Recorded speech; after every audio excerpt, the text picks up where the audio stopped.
You may have heard of two Ghanaian refugees and their journey from Ghana to Brazil to the United States of America and eventually crossed the Canada border illegally in December 24, 2016. Both men were underdressed and eventually they lost their fingers to frostbite. Mr. Mohammed Saidu and E.R. Razak, after 8 years of their near-death experience in a deadly foot-slog, are now Canadians.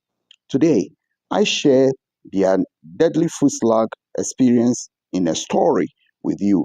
But before that, please take a look at this. And when we come back, we begin with the story of Mohammed Saidu and E.R. Razak. Reporting, my name is Stephen Amakwe, a freelance broadcast journalist. You and I know say the country where we dey benefit from as Nigeria youths. Now Canada. Nah, Canada. Canada. Canada. Canada. Canada.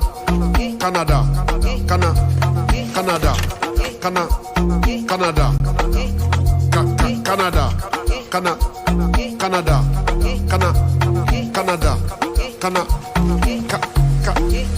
Fresh, Big Brother, Kanagan, Cross River, Calabar, Nollywood, Sakaba, Marito the ball I said na maybe Alaba.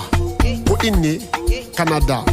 Backward. 8 years ago, two Ghanaian refugees in Minnesota, America, embarked on a deadly foot-slog in a snow squall, suffered frostbite, only saved by a good Samaritan truck driver. Mohammed Saidu made a journey with E.R. Razak, who accordingly fled Ghana due to fear of death, as the pair crossed the U.S. border to Canada on Christmas Eve 2016. Both Mohammed and E.R. lost their fingers during the journey because of frostbite and now trying to change the perception of refugees in Canada. The story begins in Ghana, where the once promising football star allegedly faced persecution for his sexual identity. He made a trek from Ghana to Brazil and then from there through Panama, Costa Rica, Nicaragua, Honduras, Guatemala, and Mexico to eventually land in Canada. During the journey, the pair were constantly robbed, threatened, and faced hardships like dehydration, starvation, and language barriers. When the two made it to the United States, they were detained and fined heavily. Eventually, Mohammed made it to Ohio, where his brother was living, and had a trial with Columbus Crew,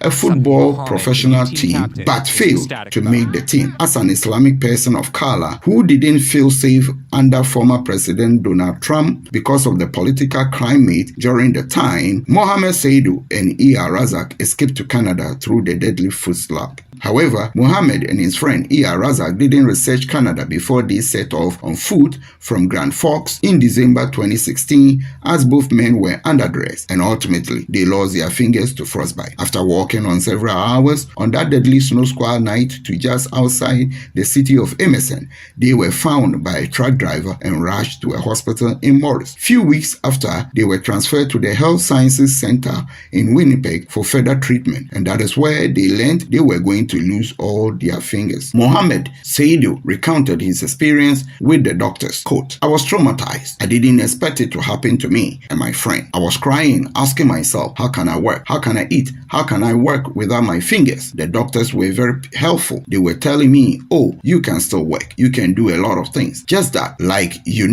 I am going to lose all my fingers." And I didn't take it easy, crying and everything. I didn't expect it to happen to me. End of quote. Since then, the pair have worked with doctors and scientists to develop tools that allow them to do things one might normally need fingers to do, such as use a computer and use their cell phones or even tie their shoelace. Looking back, Mohammed said, "Where you are not welcome, some country will welcome you." Quote, "It is difficult to see your country not caring about you. They don't care about your freedom and don't care about human rights. But the country that cares about human rights, cares about freedom, and cares about you is a country that you have to be in." End of quote. Making his case to become Canadian citizen, Mohammed said, "We are not bad people. We came here as people with honor, with respect, and also to make the country grow as we are in it. We came here for a better life, to take care of our families, because our families back home don't do anything because of what is in our home country, like war and corruption. I will never pray for my enemy to go through what I did. I know what I went through."